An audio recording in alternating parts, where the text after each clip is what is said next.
कांग्रेस वाले एक चीज देख रहे थे, वो 99 सीट जीत के भी जीतने वाली खुशी में मशगूल थे और भाजपा इकलौती 240 सीटें लेके भी कहीं ना कहीं कार्यकर्ता नाराज थे। वो क्यों? इसका कारण है भाजपा के और कांग्रेस के कॉन्फिडेंस में इतना फर्क क्यों आया। एक तो पिछले 2 बार से कांग्रेस बहुत ज्यादा कमजोर थी। कांग्रेस ने पिछली बार से अपनी परफॉर्मेंस को डबल किया। जो ये जीत रहे हैं, जो ये कह रहे थे कि दीपेंद्र हुड्डा जीतेगा, कंफर्म जीतेगा हुड्डा साहब तो, और 50,000 से 1 लाख के बीच में कहा जीतेंगे, 1.5 लाख के बीच में जीतेंगे, लेकिन वो 3 लाख क्रॉस कर गए, ये तो किसी ने अनुमान नहीं था। कैसे मुमकिन हुआ भाई साहब? मुमकिन हुआ उनकी अपनी इमेज की वजह से, दीपेंद्र जी की। हाँ, दीपेंद्र जी की अपनी इमेज, उनकी स्वयं की अपनी मेहनत, जिसकी वजह से। वरुण जी का साथ शैलजा जी और हुड्डा जी दोनों ने किया निश्चित तौर पे। अब की बात गुटबाजी नहीं थी। नहीं, पूरे इलेक्शन के अंदर कहीं भी नहीं थी। बिल्कुल कोई ऐसी चीज किसी भी स्टेज पे कहीं देखने को नहीं मिली। तो सारे भैया ना भाई मेरी राम राम, मैं Jagdeep Sharma step up sir YouTube channel पर आपका स्वागत करता हूं। भाई नौकरियां की बात कर ली, अब कर ले वहां हरियाणा सरकार की बात और इंडिया सरकार की बात। इंडिया को के भारत को, इंडिया ठीक है क्योंकि अब आप जगह ऐसी बैठे हैं। हमारे साथ रविंद्र सिंह ढुल भाई साहब, नमस्कार, प्रणाम, जय हिंद। नमस्कार भाई साहब, कैसे हैं आप? बिल्कुल बढ़िया। इलेक्शन बड़ा अनप्रेडिक्टेबल था हरियाणा का। हरियाणा की बात करें तो रिपोर्ट, चलो मैं तो खैर यूं कहूं था, मेरे सर्वे में तो हुड्डा साहब हारे हैं। ऑनेस्टली मैं ये बात कर रहा हूं भाई, मेरे सर्वे की तरफ से तो हुड्डा साहब आ रहे हैं। लेकिन जो ये जीत रहे हैं, जो ये कह रहे थे कि दीपेंद्र हुड्डा जीतेगा, कंफर्म जीतेगा हुड्डा साहब तो, और 50,000 से 1 लाख के बीच में कहा जीतेंगे, 1.5 लाख के बीच में जीतेंगे, लेकिन वो 3 लाख क्रॉस कर गए, ये तो किसी ने अनुमान नहीं था। कैसे मुमकिन हुआ भाई साहब? मुमकिन हुआ उनकी अपनी इमेज की वजह से, दीपेंद्र जी की। हाँ, दीपेंद्र जी की अपनी इमेज, उनकी स्वयं की अपनी मेहनत, जिसकी वजह से। पिछला चुनाव हारने के बाद में उन्होंने अपना एक क्षेत्र कभी भी छोड़ा नहीं। लगातार घूमते रहे, काम करते रहे, मिलते रहे लोगों से, उनकी समस्याओं का समाधान करते रहे, कहीं ना कहीं उनकी बात सुनी है, जिसके कारण लोगों में एक सहानुभूति थी कि भाई हमने गलत बंदा हरा दिया। जो सहानुभूति जो है ना, वो भर भर के वोटों के उसमें आई है। और अरविंद शर्मा जी की जो है निजी खिलाफत थी, क्योंकि वो ना तो लोगों के बीच में आए, जब आए तो वो भी अजीब अजीब बयानबाजी करना, कुछ करना, काम नहीं करना। सरकार के चुने हुए सांसद से जनता काम की उम्मीद रखती है, विपक्ष के चुने हुए सांसद से जनता काम की नहीं, सपोर्ट की उम्मीद रखती है।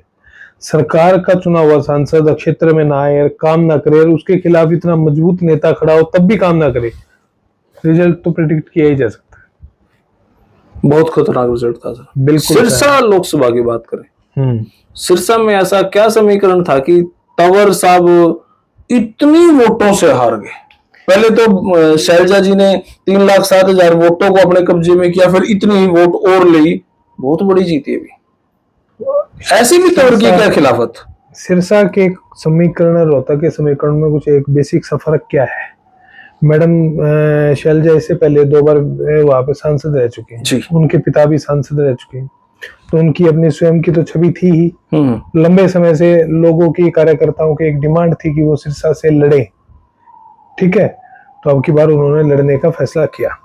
तो वहां पे क्या था कि किसान आंदोलन का एक जो बहुत मजबूत क्षेत्र था वो था पंजाब, और दूसरा मजबूत क्षेत्र था हरियाणा।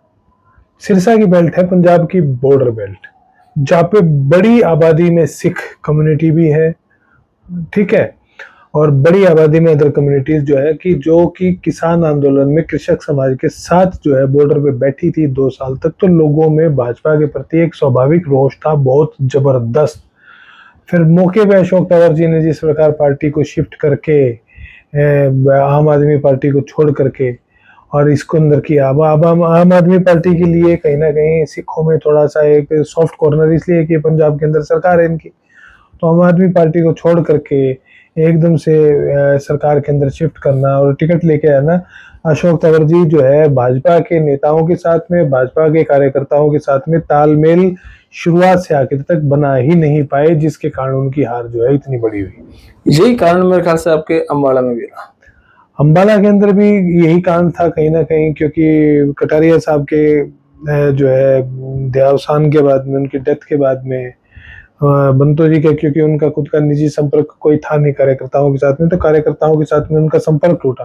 और वहीं दूसरी तरफ वरुण जो है युवा है, एनर्जेटिक है, उनका उनके पिता की वजह से उनका अपना स्वयं का सिटिंग एमएलए होना, उनका जनाधार पहले ही था बना बनाया, जिसको उन्होंने कैपिटलाइज किया। और फिर मौके पे निर्मल सिंह जी का कांग्रेस में आना, अम्बाला के इतने बड़े सोने पे सुहागा, और अनिल विज को भारतीय जनता पार्टी के द्वारा नाराज करना, इग्नोर करना, तो वो एक जो कारण बने। उसके बाद में जो है अम्बाला की तासीर बिल्कुल स्पष्ट थी। और मेरे ख्याल से वरुण जी का साथ शैलजा जी और हुड्डा जी दोनों ने ही किया निश्चित तौर पे। अब की बात गुटबाजी नहीं थी, नहीं पूरे इलेक्शन के अंदर कहीं भी नहीं थी, बिल्कुल कोई ऐसी चीज किसी भी स्टेज पे कहीं देखने को नहीं मिली। सभी नेताओं ने सभी जगह पे काम किया। जैसे आप देखिए संपत सिंह जी को देखिए, अमित सियाग जी को देखिए, सिरसा में कितना ज्यादा एक्टिव थे, सिरसा लोकसभा में बहुत जबरदस्त एक्टिव थे। उनको कथित तौर पे हुड्डा साहब के कैंप में माना जाता है। हाँ, हालांकि वो कांग्रेस के सदस्य है, मैं तो किसी कैंप की बात नहीं करूंगा, बट कथित तौर पे जिनको माना जाता है कि भी उनके कॉन्फिडेंट है। भरत सिंह बेनीवाल जी भी बहुत लगातार मदद कर रहे थे उनकी, सबने मैडम की मदद की है, खुल करके मदद की है। तो उसी प्रकार से मैडम शैलजा के जो कार्यकर्ता थे, जितने भी कार्यकर्ता थे, सभी के सभी, चाहे पंचकुला हो, चंद्र मोहन जी लगे हुए थे लगातार, प्रदीप चौधरी जी कालका है वहां पर लगे हुए थे, अम्बाला के अंदर, यमुनानगर के अंदर, हर जगह पे जितने भी कार्यकर्ता थे जो मैडम के साथ जुड़े हुए थे, क्योंकि वो 2 बार यहाँ से भी सांसद रही हैं, तो उन सब ने लगातार उनकी मदद की, जिसके कारण ये मिराकल पॉसिबल हुआ। जैसे इलेक्शन हो गया, 5-5 हो गया हरियाणा, लेकिन यही समीकरण दिल्ली में ऐसा नहीं हुआ।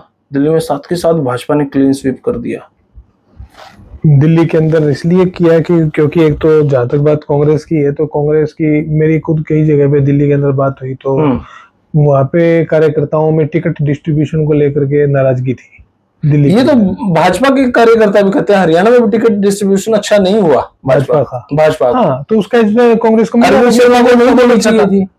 तभी उसका एक तो कांग्रेस को मिलना था ना, कि कांग्रेस, क्योंकि कांग्रेस का बहुत अच्छा था। हाँ, लेकिन इसी प्रकार से दिल्ली के अंदर कांग्रेस का इतना अच्छा नहीं था, इसका कांग्रेस को नुकसान मिल रहा था। पंजाब के अंदर देखिए, आम आदमी पार्टी की सरकार होते हुए भी कांग्रेस वहां पे 7 सीट जीती है, क्योंकि कांग्रेस का बहुत ही अच्छा और बढ़िया इलेक्शन था, बढ़िया टिकट डिस्ट्रीब्यूशन था, अब जीते। अब राजस्थान के देखिए, राजस्थान के रिजल्ट को किसी ने सोचा था कि 6 महीने पहले भाजपा की सरकार और 11 सीट वहां पे कांग्रेस जीत रही है 25 में से। क्यों जीती? क्योंकि भाजपा का टिकट डिस्ट्रीब्यूशन इतना बेकार था और कांग्रेस का इतना बढ़िया। कहीं ना कहीं ईगो था भाजपा के डिस्ट्रीब्यूशन में, हर जगह पे था। अब मुझे बताइए, आप मुझे एक चीज बताइए, राहुल कासवा जी मेरे मित्र हैं, भारतीय जनता पार्टी में थे तब से, तो क्या हमारे भांजे भी हो गए, डुलो के, मुंडाड़ गांव के भांजे हमारे, तो हमारे वैसे भी संपर्क है। आप मुझे बताइए, कोई भी समझदार नेता राहुल कासवा की सिटिंग एमपी के रूप में टिकट काटेगा? उनके पिताजी 6 बार एमपी रहे हैं, राम सिंह कासवा, वो 2 बार के सिटिंग एमपी, 8 बार के एमपी, जिनका इतना बड़ा जनाधार चुरू के क्षेत्र में, शेखावटी क्षेत्र में, आप उनकी टिकट काट रहे हैं। जैसे ही राहुल कासवा की टिकट कटी, वैसे ही भाजपा पूरे राजस्थान में साफ हुई। राजस्थान में जो है भाजपा के हारने का कारण वो टिकट कटना था। क्यों काटी भाई? मुक्तो वो तो एमपी बन करके आ गए, लेकिन जड़ों में सारी की सारी भाजपा की बैठ गई। क्या ऐसा चला है कि जो मैं समझ पा रहा हूँ, पूरे देश के अंदर टिकटें उनको दी गई जो मोदी के इशारे पे काम करता है, ना कि भाजपा के इशारे पे? भाजपा के साथ में दिक्कत है बड़ी जबरदस्त, ये कांग्रेस में नहीं है। ये ट्रेंड जो है ना भाजपा के अंदर बहुत ज्यादा जबरदस्त है। ये किसी को भी नेता नहीं उभरने देना चाहते। ये तो है। इनको लीडर पसंद नहीं है, इनको पपेट्स पसंद है, इनको कठपुतलियां पसंद है। जो भी व्यक्ति अपना जनाधार बना लेता है, नेता बनता है, भाजपा उसके पर काट देती है। तो उसी प्रकार से इन्होंने लीडर्स के पर काटे, जिसके कारण इनका ये हाल हुआ। यूपी की अगर हम बात करें, खबरें चली कि वो सच है कि नहीं पता नहीं मुझे, लेकिन खबरें योगी आदित्यनाथ ने 30 व्यक्तियों की लिस्ट बना के दी, उन 30 के 30 नाम काट दिए, आज वो सभी सीटें भाजपा हार गई। अब मुझे नहीं पता सच है, लेकिन अगर ऐसा है तो हो भी सकता है ऐसा। देखो, यूपी की राजनीति जो है बहुत अलग है अपने क्षेत्र से। आप या हम कभी सोच नहीं सकते जिस प्रकार की राजनीति उत्तर प्रदेश के अंदर होती है। आपकी बार राहुल गांधी जी ने और अखिलेश जी ने जिस प्रकार से टीम बन के काम किया है, जिस प्रकार से टीम बन के काम किया है, ये अपने आप में ऐतिहासिक था। एक तो बहुत अच्छा टिकट डिस्ट्रीब्यूशन हुआ, बहुत ही अच्छा और बढ़िया टिकट डिस्ट्रीब्यूशन हुआ। दूसरा, सभी कार्यकर्ताओं में आपस में इतना जबरदस्त कोऑर्डिनेशन था। आप इसका रिजल्ट इस चीज से देखिए कि अमेठी के अंदर जो है कांग्रेस कमजोर हो गई थी, पिछली बार हारी, ठीक है, रायबरेली के अंदर। रायबरेली और अमेठी के अंदर कांग्रेस की टिकट थी, कांग्रेस से ज्यादा जोश जो है सपा के कार्यकर्ताओं के अंदर था। इतना अच्छा कोऑर्डिनेशन था। जब कार्यकर्ताओं में आपस में कोऑर्डिनेशन बढ़िया बैठ जाता है ना, तो आप मान करके चलिए कि रिजल्ट मिराकुलस आते हैं। ऊपर से भारतीय जनता पार्टी का अहंकार, इनके नेताओं की बदजबानी, कहीं भी कुछ भी जाकर के बोलना है, कम्युनिटीज को टारगेट करना, एक रिलीजन को टारगेट करना, जिसके कारण से उत्तर प्रदेश में, क्योंकि मुस्लिम वोट बहुत बड़ा बड़ा फैक्टर है, तो आपने उसको बुरी तरह नाराज करने का काम किया। आपने इस बुरी तरह से नाराज किया कि लोगों ने, बहुत सारे बूथ ऐसे मिलेंगे जहाँ पे भाजपा का एक भी वोट नहीं मिलेगा, जबकि ऐसा कभी नहीं होता। राजनीति के अंदर सबको सब जगह पे वोट मिलते हैं, लेकिन भाजपा को मुस्लिम वोट इसलिए नहीं मिलता क्योंकि भाजपा ने पूरा का पूरा इलेक्शन मुस्लिम सेंट्रिक बनाया था, पूरा का पूरा इलेक्शन, इसलिए वो गायब हो गए। तो उत्तर प्रदेश में 1/3 वोट तो उन्हीं का हो गया, और बाकी कांग्रेस का, सपा का, आपस का वोट जब मिल करके आए। और बसपा के बारे में जनता का ये सोचना कि बसपा जो है भाजपा की बैकग्राउंड में मदद कर रही है, उसके कारण बसपा का वोट भी हमारी तरफ शिफ्ट हुआ, जिसके कारण ये मिराकुलस रिजल्ट आपको देखने को मिला है। जो उत्तर प्रदेश इतना मजबूत क्षेत्र है, वहां पे भाजपा जो है नीचे है और इंडिया अलायंस ऊपर है। जैसे ही वोटिंग हो चुकी, रिजल्ट आ चुका, रिजल्ट आते ही शाम को तिकड़मबाजियां शुरू हुई। मेरी कुछ कांग्रेस के मेरे मित्र, उनसे बात हुई। मैं बोला भाई क्या लग रहा है? बोले सर हम तो प्रधानमंत्री बना रहे हैं। कांग्रेस वाले बोले। मैं बोला भाई कैसे? मैं बोला कौन बनेगा? बोले मल्लिकार्जुन खड़गे जी। मैं बोला यार ये जो नीतीश बाबू हैं इनका, ये बोले शाम तक आ जाएंगे। ये क्या कुछ था? प्रधानमंत्री मोदी के ऊपर लोग नहीं देख पा रहे थे कांग्रेस वाले, और कांग्रेस वाले एक चीज देख रहे थे, वो 99 सीट जीत के भी जीतने वाली खुशी में मशगूल थे, और भाजपा इकलौती 240 सीटें लेके भी कहीं ना कहीं कार्यकर्ता नाराज थे। वो क्यों? इसका कारण है भाजपा के और कांग्रेस के कॉन्फिडेंस में इतना फर्क क्यों आया? एक तो पिछले 2 बार से कांग्रेस बहुत ज्यादा कमजोर थी। कांग्रेस ने पिछली बार से अपनी परफॉर्मेंस को डबल किया जी। 1982 के बाद में पहली बार कांग्रेस को इतने वोट मिले, 13 करोड़ वोट पूरे देश के अंदर कांग्रेस को मिले हैं। 1982 के बाद में पहली बार इतना भारी मात्रा में वोट कांग्रेस को मिला है, चाहे सीटें आई हो नहीं आई हो, सरकार रही हो ना रही हो, लेकिन इतने वोट कांग्रेस को कभी नहीं मिले थे फ्रॉम 1982 टिल टुडे जी। तो जिसके कारण जनता में, लोगों में बहुत ज्यादा। और दूसरी चीज जो है, कांग्रेस ने इस बार जब मार की है ना, वो भाजपा के मजबूत क्षेत्रों में की है, चाहे हरियाणा हो, चाहे राजस्थान हो, चाहे वो उत्तर प्रदेश हो, हर जगह भाजपा मजबूत थी। महाराष्ट्र हो, महाराष्ट्र के अंदर इनकी प्रेस्टीज को छेड़ा गया। जिस प्रकार से धन बल का इस्तेमाल करके आपने तोड़ने का काम किया एनसीपी को, जिस प्रकार शिवसेना को तोड़ने का काम किया, उससे जनता नाराज थी। अब महाराष्ट्र के अंदर कांग्रेस नंबर 1 पे है। जब महाराष्ट्र में कांग्रेस लास्ट पे होती थी, वो नंबर 1 पे आ गई है। जो भाजपा सबसे टॉप पे थी, वो लास्ट में चली गई है। इन सब चीजों के कारण कहीं ना कहीं कांग्रेस कैंप में बहुत वो है कि कांग्रेस ने उस जगह पे अपना जनाधार वापस पाया है जिस जगह पे कांग्रेस का जनाधार खत्म हो गया था। और भाजपा में मायूसी इसलिए है कि भी आपने राम मंदिर भी बनवा दिया, राम मंदिर के ऊपर पॉलिटिक्स भी कर दी, आपने रिलीजन का दाव भी खेल दिया, आपने मुस्लिम्स को कंसोलिडेट करने का काम भी कर दिया, आपने हिंदू राष्ट्रवाद के रूप में नाम किया, आपने 400 पार का नारा लगाया, हर मुमकिन कोशिश, क्योंकि विपक्ष तो अकेला था। भाजपा के साथ तो बहुत कुछ था। भाजपा के पास ईडी थी, 2 चीफ मिनिस्टर्स को आपने जेल में डालने का काम किया, आपने जिन जिन लोगों ने आपके खिलाफ बोला उन सबको आपने जेल में डालने का काम किया, कांग्रेस के खाते सील करा दिए ताकि कांग्रेस इलेक्शन ना लड़ सके, कांग्रेस के पास में इलेक्शन लड़ने के लिए फंडिंग ना हो, पैसा ना हो।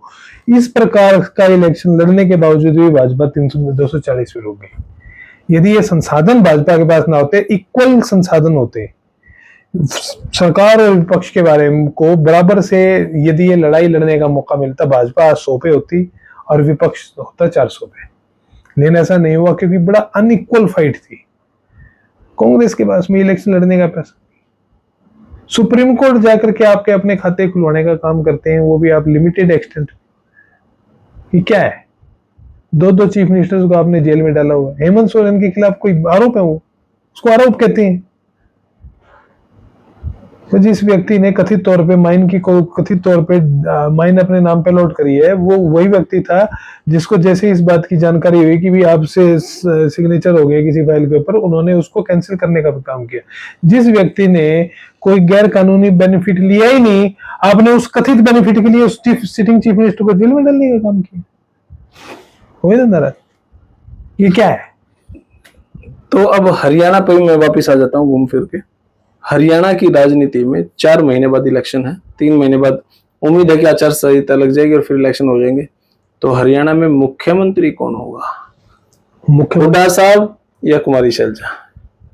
देखो ये तो धर्म संकट, ये ऐसा प्रश्न है जिसका उत्तर कम से कम मेरे पास नहीं हो सकता, क्योंकि ये तो हाईकमान ने देखना है जी।